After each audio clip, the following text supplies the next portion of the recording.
ዘጊ ነው ሶስቱም ለብዕር ያንዱ ከሌላው ይበሳል። ሶስቱም ግን ዘጊ ነው። አንዱ ለኢትዮጵያ አንድነት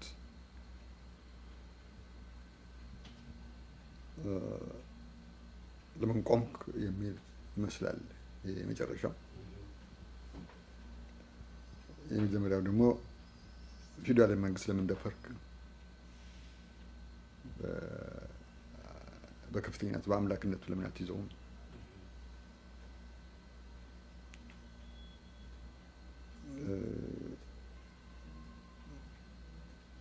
ወታደሩ ደግሞ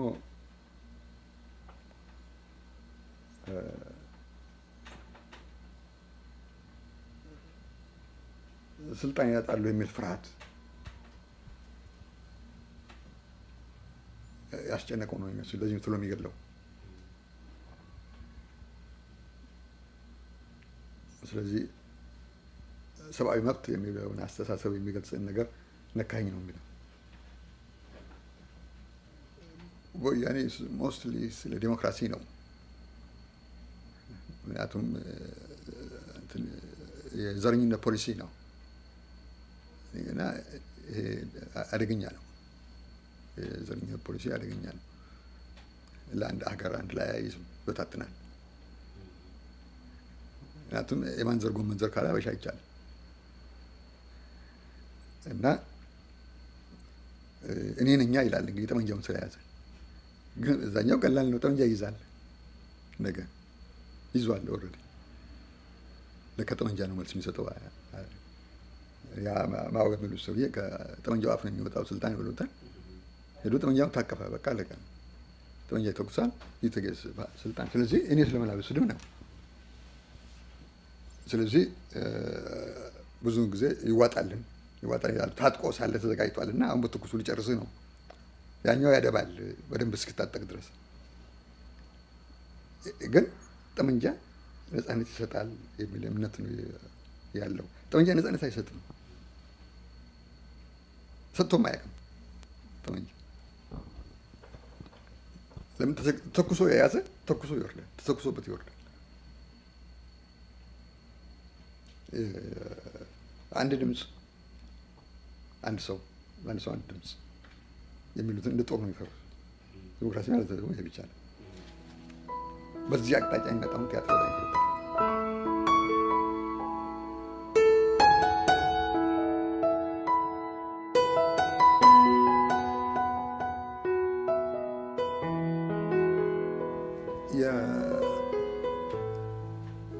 ብዙ የመጽሐፉ ምናልባት አንድ እድሜን ይጠይቃል።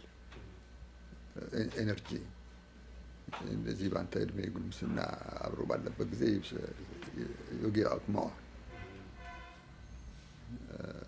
ኤነርጂው ስላለህ፣ ስለዚህ ምናልባት የልጅነቱም እስከዚህም ከመብሰል አንጻር ቢጠየቅ አጠያያቂ ቢሆን የጉልምስናው ዘመን ጊዜ በብዛት ልጽፍ ትችላለህ፣ ዲሲፕሊኑ ካለ። ስለዚህ የንጉሠ ነገሥቱ ዘመን ብዙ የጻፍኩበት ጊዜ ይመስለኛል። እድሜ ጋር አነጣመጣጥሬ ሳየው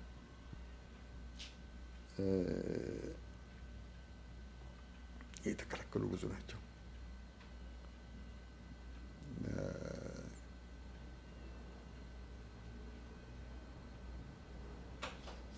ጆሮ ገድፍ የሚል ቲያትር ነበር። መጀመሪያ ከእንግሊዝ ሀገር እንደመጣሁ የጻፍኩት አንድ ስልቻ የሚያወጣ ከፍየል ምክት ውስጥ ስልቻ የሚያለፋና የሚያወጣ ሰራተኛ እሱ እያለፋ የሚዘምረው እና ጆሮ ገድፍ ይዞት ነበረ። ጆሮ ገድፍ ጆሮ ግንዱ ላይ በቅሎ ወደ አንድ በኩል ዘሞ ነው። ስለዚህ በረገጠ ቁጥር ያማዋል እና ዘፈኑ ይበላሽ፣ ወደ ለቅሶ ይለወጥበታል፣ ወደ ህመም ይለወጥበታል። ግን ቻቻታውን ከቤት የሚሰማው መስማት አይፈልግም። ምክንያቱም ምኩቱ ይበላል፣ ሰዎች ደስታ ያሳልፋሉ። እዚህ ከስልቻ ጋር ይተኛል። ስለዚህ እና መጀመሪያ ስልቻ ቀዳማዊ ኃይለ ሥላሴ ቲያትር መድረክ ላይ ስልቻ ማውጣት ራሱ በጣም ትልቅ ነውር፣ ትልቅ ድፍረት ተብሎ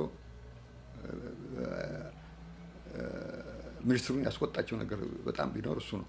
እንዴት ቀዳማዊ ኃይለ ሥላሴ መድረክ ላይ ስልቻ ያወጣል?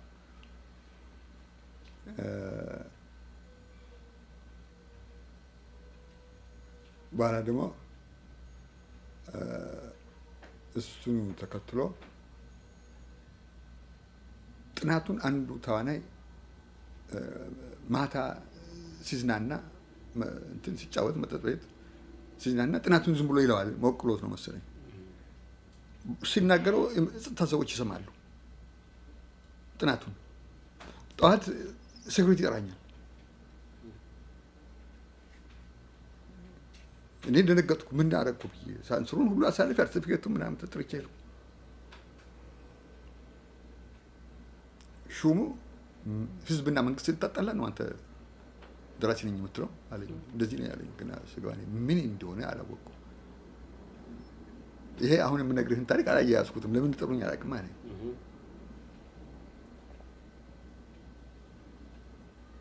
አላ በሩን ቆልፎብኝ ሄደ።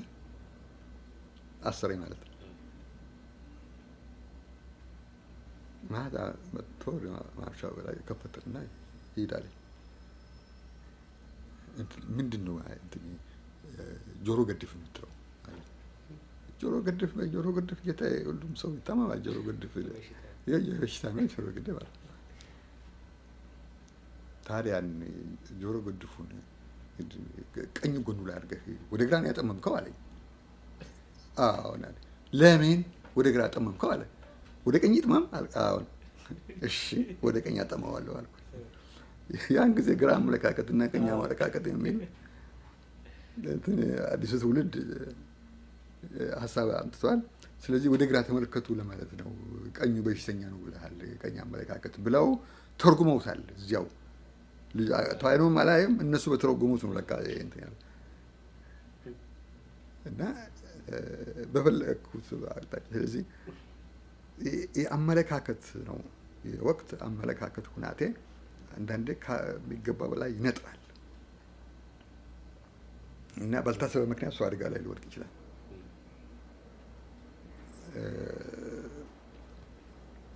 ገና ተማሪ ለአመፅ ሲያቆጠቁጥ፣ ስለዚህ የሚታገዱ ነገሮችን ጽሁፎቹን ያንብቧቸው እንጂ በምስጢር ኋላ ምን እንደምንረዳው ፊት ምንም አላውቅም። በውስጥ ከሳንሱሩ ተወስዶ ይሰጣቸዋል። ንጉሠ ነገሥቱና ይመለከቱታል ይመስለኛል። ስለዚህ ስለኔ ብዕር እኔ እሳቸው እንደሚያውቁ ሳላውቅ ነው እሳቸው ስለኔ ብዕር የሚያውቁት። ምክንያቱም ውርድ በራሱ ነው አይናገርም። ሳንሱሩ ግን ጽሁፍ አምጣ ይባላል እና አንዳንድ ጊዜ ይከለክላሉ እሳቸው እንደሆኑ ሳይታወቅ እና ጽሁፋቸው አንዱ ቲያትር ላይ የተሰረዘበት ምልክት የተደረገበትን አይቼ ነው ብዕራቸውን አይቼ ይህንን ስኛ ብለን አልነበር ብለው ጽፎበት አሉላ ላይ አየህ፣ በሀሳብ ተውጠው ሲያነቡ ሲያድሩ ያነባሉ አሉ። ብዙ አድርገው ምልክት አድርገውበታል። እኔ ስል ሲሰጥኝ መጽሐፍ የማይፈቀድልኝ ከሆነ ብዬ አለ ሰዓት ስገባ ሰውዬው ተበሳጭተው ወረወሩልኝ።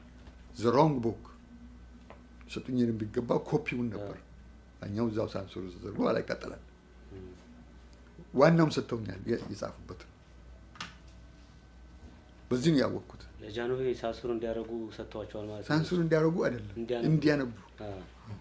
ግን ካነበቡ በኋላ ሀሳብ ይሰጣሉ። ሀሳብ ሲሰጡ የሀሳብ ህግ ነው ማለት ነው። ከዛ በላይ እንትን ይላል።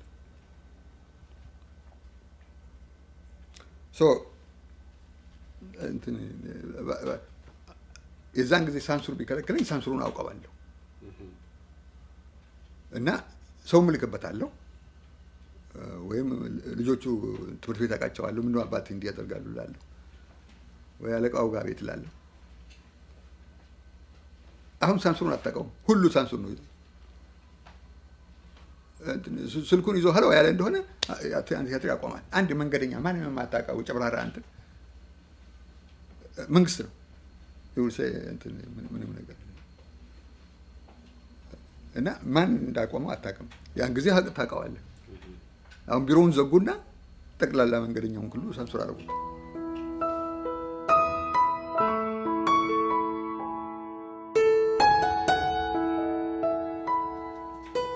ታይቶ ለህዝብ ቀርቦ ህዝብ የተቀበለው ነው የሚያረካው።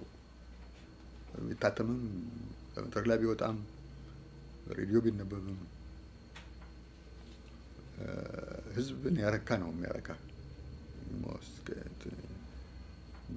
አንዳንድ ያላወቀልህ ነገር ቢሆን ምኖችን ሳተብኝ ብለህ ለብቻ በሳቂያ ትኖር ትችላለች።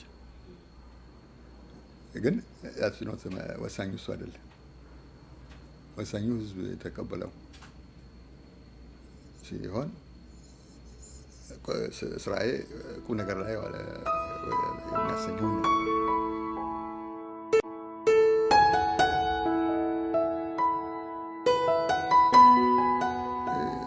ደርግ ጊዜ ታሰርኩ ያ በብር ነው ሁልጊዜ። አሁንም ቢሆን በደርግም ቢሆን ንጉሠ ነገሥቱም ጊዜ ቢሆን በሌላ ጉዳይ አይደለም፣ ሁልጊዜ በብሬ ምክንያት ነው እና እንትን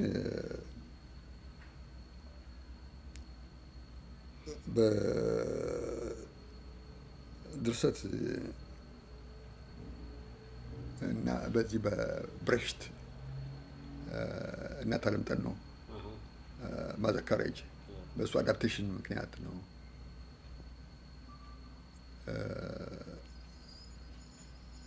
ደርግ ስልጣን ላይ እንደገባ አንድ ላይ የሰበሰቡና ውይይት ይደረጋሉ። ሜጀር ኢሹስ እና ይሄ ሜጀር ኢሹ ሆነዋል ከተማ ውስጥ እና ተለምጠን እና አነጋግሯቸዋል።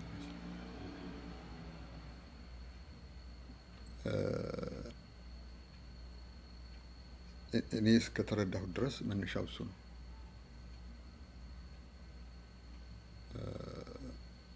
አላከ መድረክ ላይ ወስዶ ልምምድ ሳደርግ ነው ወስዶ ያሰሩኝ እና እሱ በጣም ማስጠንቀቂያ ነው የሰጡኝ እንጂ በዚህ ምክንያት ታስረሃል አላሉኝ።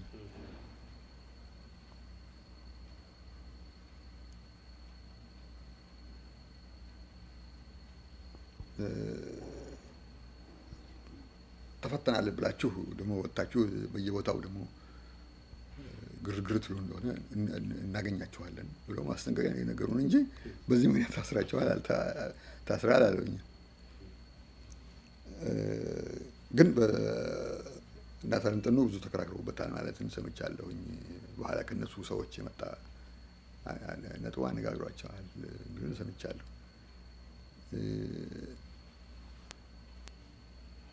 እንትን ሊቀመንበሩ አንድ ሌላ ሰው ስም ጠራ። እሱ ቢሰራው ይሻላል አለ። ድምፁን ጥሩ ድምፅ ስላለው ነው መሰለኝ።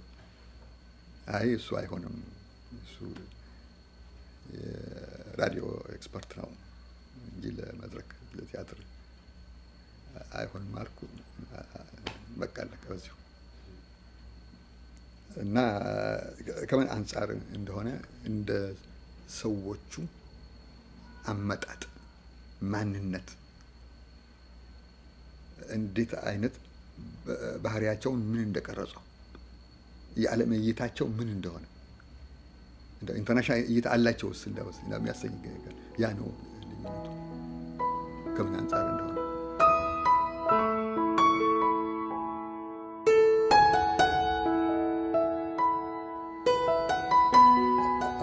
ወይም ፐፑ በጣም ከተወደደው በጣም ካከራከረው ቲያትር እሱ ነው። ታጋዩ የሚሉት ታጋይ ኮቴሽንስ ከስሜኒ መጥቶ ወንድሙን አዲስ አበባ ያገኝና እናታቸው ቤት ይገባል እና ኮንፍሊክት ይፈጠራል። ቤቱ የማን ነው ከሚል ያው ቤቱ የማን ማለት አገሩ የማን ነው በዚህ ይከራከራሉ። በዘር እንትን ላይ የተመሰረተ በጠመንጃ የመጣ ስለሆነ ጠመንጃ ይዘህ ወደ መጣበት ተመለስ ይለዋል። ሰውየው ዱርዬ ነው፣ ግን ዲሞክራሲ ዱርዬ ነህ አይደለም ያለ ነው የሚለው። እኩል ድምፅ አለው። ስለዚህ ያኛው ጠመንጃውን ይዞ ወደ ሰሜን ስለሚሄድ በጣም አስቆጣቸው። ምንም አይናገር፣ ጠመንጃውን ብቻ ይዞ ነው የሚሄደው ወደ ሰሜን። እሱን ያስቆጣቸው። ኢምፕራክቲስ ያንን አይፈልጉም። ምክንያቱም መሬት ለመውሰድ ነው የመጡት። በመጨረሻ ላይ መንግስት የመሬት ሆኗል አይደል? መሬት የመንግስት ነው። ያንን መሬት አይለቅም። ያጡትም መሬት ነው የሌላቸው። ሰው ወደ ማርስ የሚሄደው መሬት ፍለጋ ነው። ዓለም መሬት በጣም ጠበዋል። መሬት የለም። ባድመ መሬት ነው ትንሽ በዛ ደረጃ ለምን አትባላለች? ይሄን ሁሉ ውስጥ ያጨርሱ የመሬት ጉዳይ ነው። ወልቃይት የመሬት ነገር ነው። ገና እሳት ሆኖ ይወጣል። የቴዎድሮስ ሀገር ነው ጎንደሬ። እንደዚህ ቃል ነገር የለም። ይሄ ነው የሚያጨርሰው። ዓላማው በዘር ላይ የተመሰረተ ነው። ጉልበተኛ ሄዶ ሊወስድ ይችላል ነው። ቆቦ ከወሎን የተወሰደ። ስለዚህ ኤርትራ ውጭ ሀገር ይሄ ሀገር ነው ተብሎ እሱ ስለወሰደ አይደለም፣ በቤት ውስጥ የሚወሰድ አለ። እና ዲሞክራሲ ሲባል ብዙ ነገር ስለሚያወጣ ያንን ዲሞክራት ነን ብሎ መስካሪዎቹም ደግሞ አያላን ናቸው ዲሞክራት ናቸው ብሎ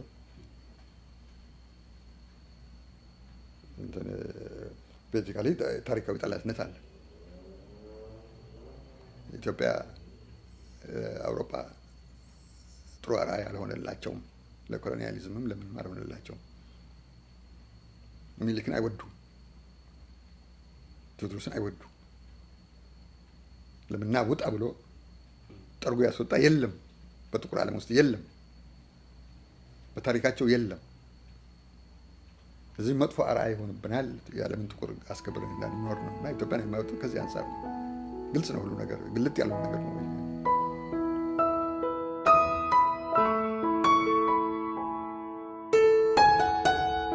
ከቤት ሲያባርሩ የግድ ዘመድ ቤት ትሄዳለህ። ከዘመድ ቤት ደግሞ ሲያባርሩ ጫካ ትገባለህ። ግን የሀፍት ዱ ያንን ልማድህን ግን ጫካ ውስጥ ሆነ እንደ ቲያትር ትሰራለህ። አስቸጋሪ። ስለዚህ ሌላውን እንትን ሙያ መድረክ ትካፈላለህ እንጂ እኔ ጋዜጠኛ ሆኜ አይደለም። ግን የቱን ያህል የቲያትርን ስነ ጥበብ ለዲሞክራሲ መናገር ከፈለገ የቱን ያህል ይጎዳናል ስለሚሉ ዘረኞች ስለሆኑ ከሁሉ በፊት ያንን ለመዝጋት የኛን አይነት ብዕር መዝጋት ያለባቸው። ስለዚህ ክሊየር በጣም ግልጽ ነው። እና በምንም ይበሉት በጡረታም ይበሉት በምንም ይበሉት መጀመሪያ እንደመጡ አስቀድመው ምክንያቱም ድሮም ያውቁናል፣ አንብበዋል። የአንተን ቲያትር እያጠናን ነው በረሃ ውስጥ ብለውኛል የእነሱ ሰዎች። ግን ሲመጡ ያ ቲያትር ራሱ እንዳይታይ ነው ያደረኩት።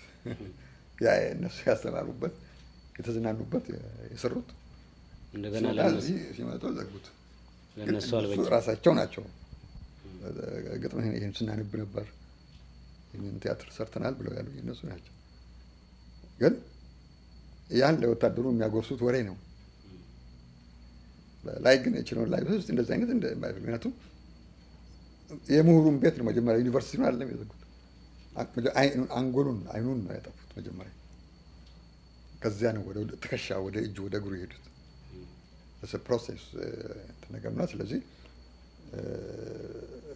አስቀድሞ ያስደረጉት አስቀድሞ ይጎዳናል የሚሉትን ነው። ጤና ይስጥልን።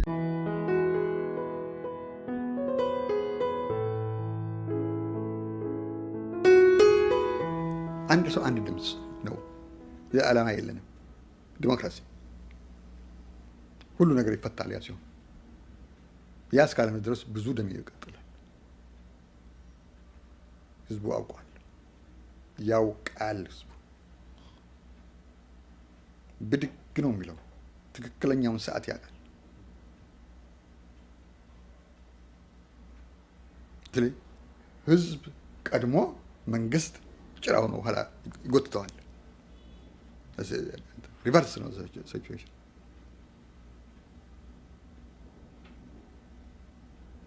እና ያ ሲሆን ወደ የአንድነት ኃይሎች የነጻነትና የዲሞክራሲ ኃይሎች የጠነከሩ ሲመጡ የዘረኝነቱ እየደቀቀ ሲሄድ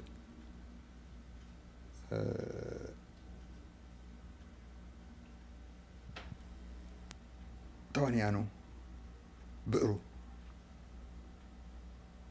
እየጋለ ይሄዳል። እዚያ ጋር የሚያደርሰውም እሱ ነው።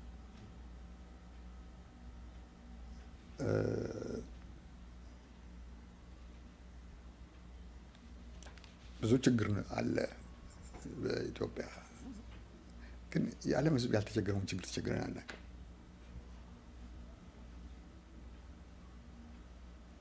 ስለቻልነው ነው የምንቸገረው ይመስለኛል። ላይችል አይሰጥ ነው እና ይችላል እና እኔ እንደሚያሸንፍ አልጠራጠርም። አይጠፋም። የኢትዮጵያ ህዝብም የኢትዮጵያ ነጻነትም ዲሞክራሲ ፍትህም አይጠፋም። ጤና ይስጥልን።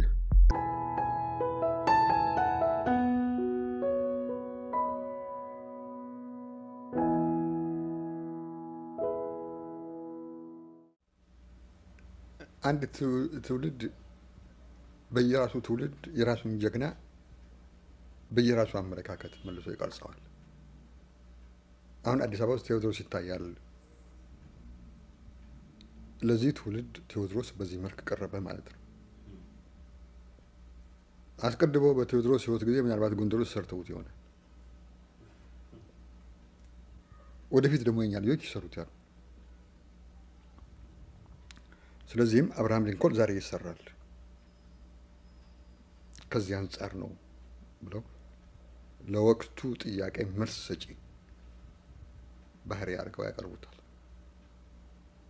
ጴጥሮስ ይታያልኩበት በዚያን ጊዜ አሁንም ቢታይ ደስ የሚለኝ ለወቅቱ ጥያቄ መልስ ሰጪ ባህሪ ያለው ስለሚመስለኝ ጴጥሮስ ንጉሠ ነገሥቱ ለስደት ባቡር ጣቢያ ተሳፍረው ሲነሱ ከሊቃነ ካህናቱ መካከል ተፈናጥረው ወጥቶ ፊት ለፊታቸው ቆሞ አይሄዱብን፣ አውራው ከሸሸ ንቡ ይበተናል፣ ጦርነቱን ገና ጀመርን እንጂ አልጨረስንም ያላቸው ነው።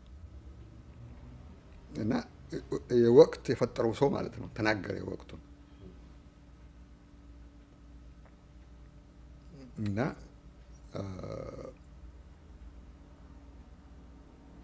ያ አይነት ሰው ለዛሬም መድኃኒት ነው በሚልና ትውልዱ መካከል መንቀሳቀስ አለበት። ትውልዱ ማን እንደሆነ ማወቅ አለበት። በድንጋይ ሐውልት አስሮ ቁጭ ማድረግ ሌላ ጉዳይ ነው። አንደበቱን ግን መድረክ ላይ አውጥቶ ማንቀሳቀስ፣ መስማት የትውልዱ መብት ነው።